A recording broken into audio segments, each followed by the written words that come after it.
Well, Russia is unleashing some of its most powerful missiles against Ukraine.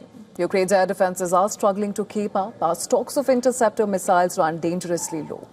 Yet even under pressure, Kyiv is striking back deep inside Russian territory, sending a message that the war is far from being one-sided. Take a look at this next report for more details.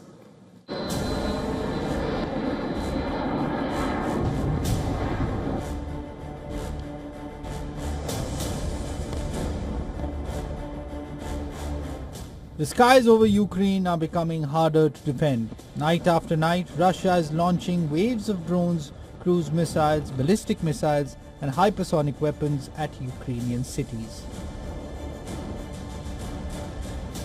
Unlike slower drones, ballistic missiles plunge towards their targets at tremendous speeds.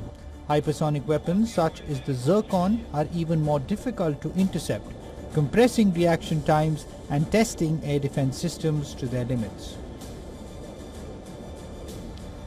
The pressure is beginning to show. Recent footage from Kyiv paints a stark picture.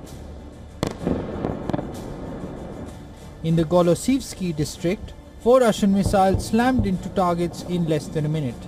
There were no interceptions, no explosions in the sky, just impact after impact.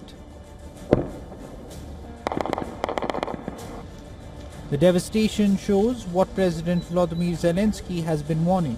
Ukraine's missile defense stocks are running thin. Zelensky has repeatedly appealed to both the US and Europe for additional air defense systems and interceptor missiles.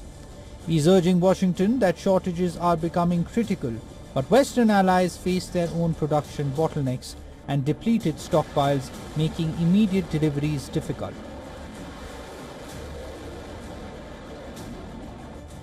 Sensing an opportunity, Moscow appears determined to intensify the pressure.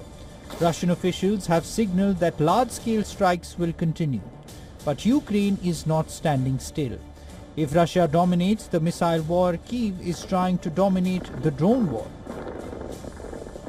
In one of its deepest strikes inside Russia, Ukrainian long-range drones reportedly traveled more than 1,000 kilometers to hit targets in and around St. Petersburg, Russia's second-largest city. Ukraine has carried out a separate drone strike on a bus in the Russian-controlled port of Donetsk. Russia claims several killed in the passenger bus attack. Ukrainian drones have repeatedly targeted Russian oil refineries, fuel depots, air bases and military infrastructure far from the battlefield. The goal is to disrupt logistics, raise costs and prove that nowhere is completely out of reach. From St. Petersburg to Kyiv, both sides are sending the same message. Strike deeper, strike harder, keep the pressure on. But one question is growing more urgent with every Russian missile barrage. Can Ukraine continue holding the line if its air defenses run out before new supplies arrive? Bureau Report WION World is One.